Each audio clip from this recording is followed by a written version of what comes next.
Lobster is iconic in the state of Maine, and this summer the Maine Lobster Marketing Collective is partnering with restaurants across Maine to serve a special edition lobster roll. This campaign is designed to introduce us to the people who catch our dinner. News Center Maine's Lorraine Muir reports.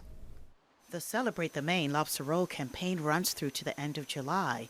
Not only are customers able to bite into this Maine delicacy, but learn about those who made their meal possible, like Kurt Shumay. I love to put lobsters on people's plates because that's what it's all about, feeding people. Shumay comes from a family of lobster fishermen and has been on the water since he was in high school.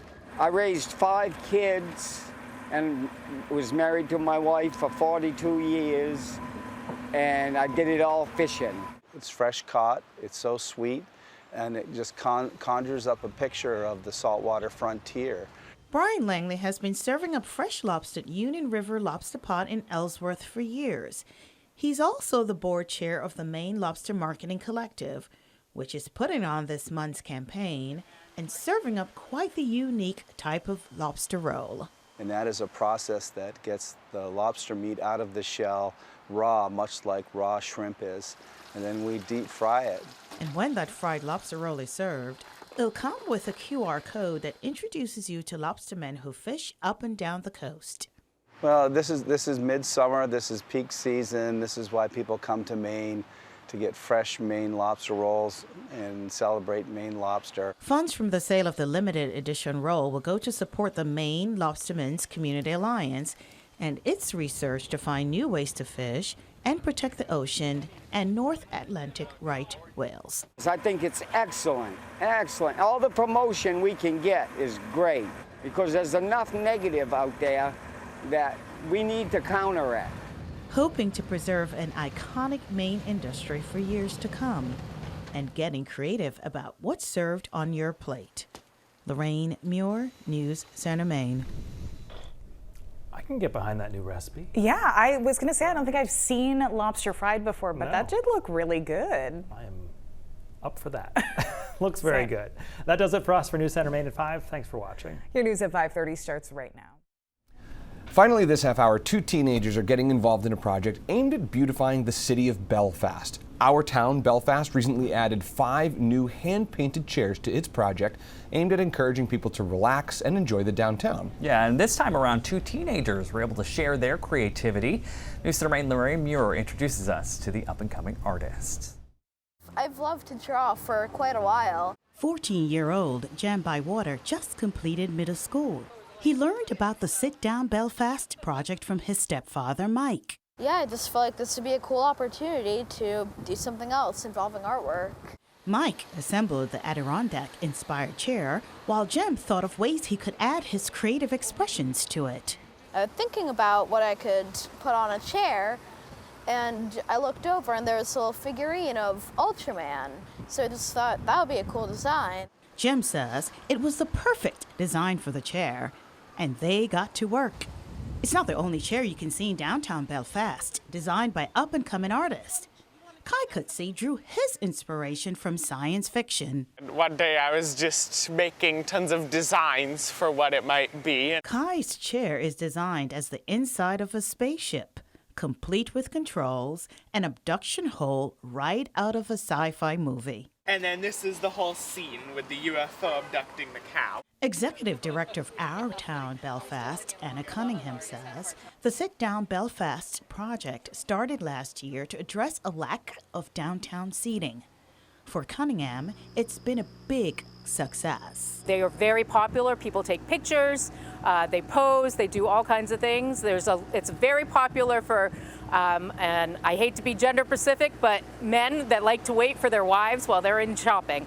Cunningham hopes the project will inspire more artists like Kai and Jem, and says she's working to provide more opportunities for public art. I'm really excited about it. It's pretty rad to just see the stuff that I made just right here where everyone else can use it.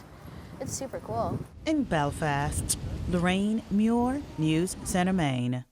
I think we all know who those men are. A little sense of pride. That's cool.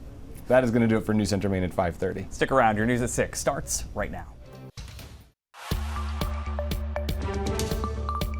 There is a festival happening this weekend in Bangor that's about much more than just fun and games. Sunday's Co-Park Fun Run and Festival is about taking a closer look at the problems facing a historic neighborhood. It's also searching for solutions. News Center Maine's Lorraine Muir introduces us to an artist whose work is illuminating life in Co-Park. This neighborhood wouldn't be anywhere near as nice if it didn't have Co-Park. Most we think about it as, oh, it's a breathing space, it's a green space, or, oh dear, homeless people are making a mess down in one end of it, or something like that. Art sort of pops up like poison ivy, you know. Diana Young is an artist who's been living in the Co-Park neighborhood for 49 years. She's 87 years old, lives right around the corner right over there, and she does beautiful artwork of this section of town. Sean Faircloth is one of the organizers of the festival and runs Together Place Recovery Center. He says Diana spent many years documenting historic changes in the Co-Park neighborhood, like an area behind Hope House plagued with drug use and homelessness. Did a lot of sketches and photos of the homeless up there, well, in their tents. Tent City is what they called it. And so that's why I'm hoping this effort will help people really understand the asset that this neighborhood is. You know, it's one thing to complain about folks who have overdoses or folks who are unhomed. Well, yeah, people consciously think about it rather than just, oh, there it is, you know. Faircloth says at Together Place, they host art and creative writing groups, and at this event, will not only showcase established artists like Young, but also those in drug recovery programs. And we're going to have people who are in recovery helping with this event, participating in this event. Now I'm just grateful that the city planners put it there in the first place and hope that it can be a magnet for the neighborhood in a good way. That's also the hope from organizers of the festival and folks who live in the Co-Park neighborhood. In Bangor, Lorraine Muir, News Center, Maine.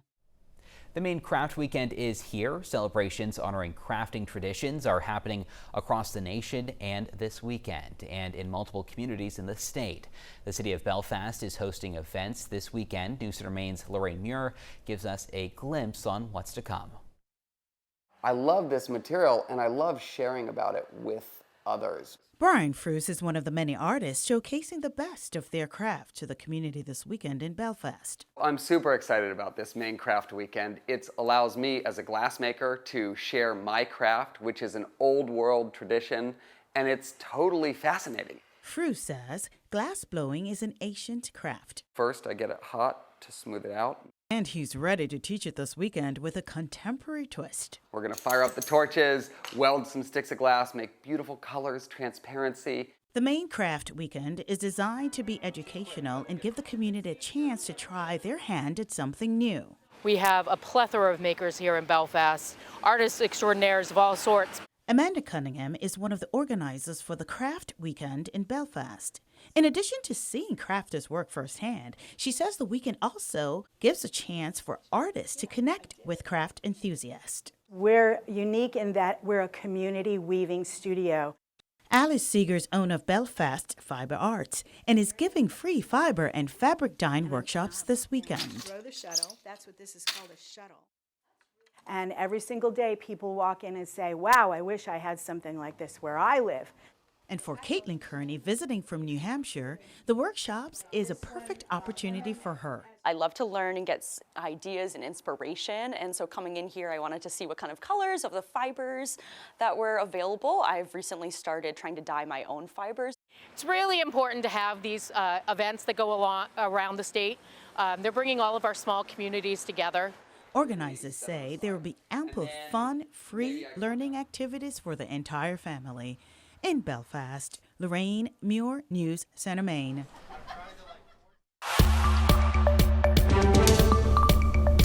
This weekend, the timeless musical Mary Poppins premieres at the Penobscot Theater. An original Broadway cast member will be playing two drastically different characters. News Center Maine's Lorraine Muir has the story.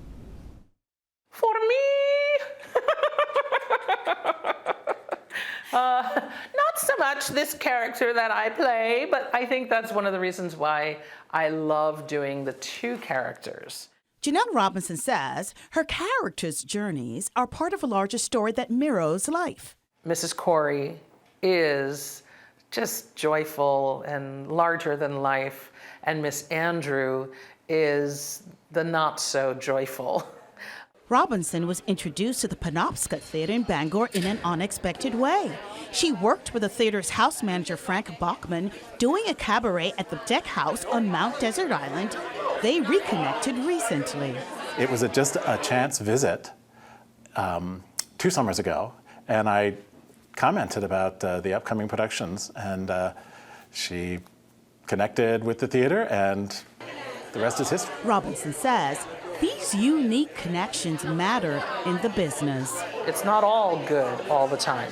We have to deal with stuff every day of our lives, and how we deal with them is important. How the negotiations, the communication, et cetera, et cetera. Robinson shares the important lesson her character, Mrs. Corey, portrays helps the audience to start thinking about these dynamics. And because it's in a show like Mary Poppins, it's not so heavy. It's not so dark. While there's a redeeming quality about Mrs. Corey, the same can't be said for Robinson's other role as Mrs. Andrews. Although I think there will be a lot of people in the audience that will want to boo me in the bows, and I hope they do.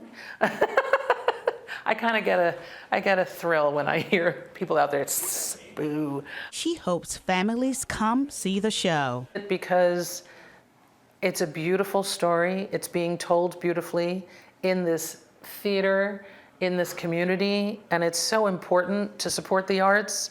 In Bangor, Lorraine Muir, News Center, Maine. 1 year after a serious injury ended a firefighter's career, he has found a new way to serve his community. Joe Almond opened Joe's Flatiron Cafe in Skowhegan. News Center Maine's Lorraine Muir takes a look at his journey.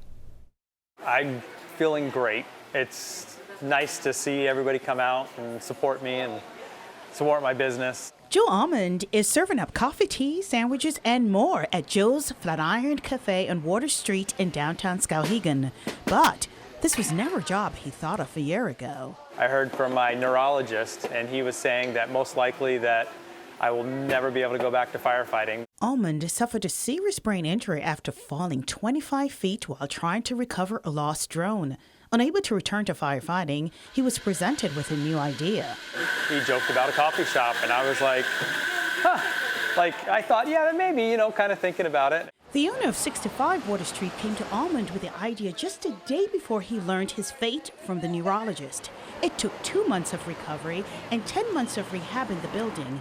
Almond says it would not have been possible without support from his community, who started a GoFundMe campaign on his behalf. The biggest thing for me is all the firefighters that had helped get me through. From working to just supporting me. That's probably the best part. I think this day has been a day that we've all been waiting for. It seems so far away. Rick Caldwell is a close friend and served alongside Almond on the Skowhegan Fire Department. There's so many things that could have gone wrong that day he fell. He wasn't paralyzed. He wasn't going to bleed out. If you could see where he fell, it's definitely a miracle. Got to make the best of a bad situation, right? And why not turn something into something spectacular downtown that we need? Hannah Davis has been looking forward to having a coffee shop in town where she can take a break from working remotely. Almond is hopeful many more like Davis become regulars here. He says this moment is surreal for him. And I'm sure at the end of the day, I'm going to stand back and be like, oh my goodness, like that actually happened. It's like we're here. In Skowhegan, Lorraine Muir, News Center, Maine. Joe's Cafe, by the way, open 6 days a week, 6 a.m. to 6 p.m. They're closed on Sundays if you want to check them out. Looked good. A group of local knitters is doing good together for their community through their needlework. The volunteers call themselves the Knitwits. It all started with some Bank of America employees in Belfast decided to use their lunch breaks to help veterans and others. News Center Maine's Lorraine Muir shares their story.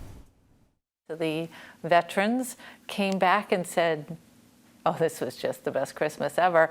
Let's get people at the bank involved and make more blankets because I made 20. I had a coworker made 20.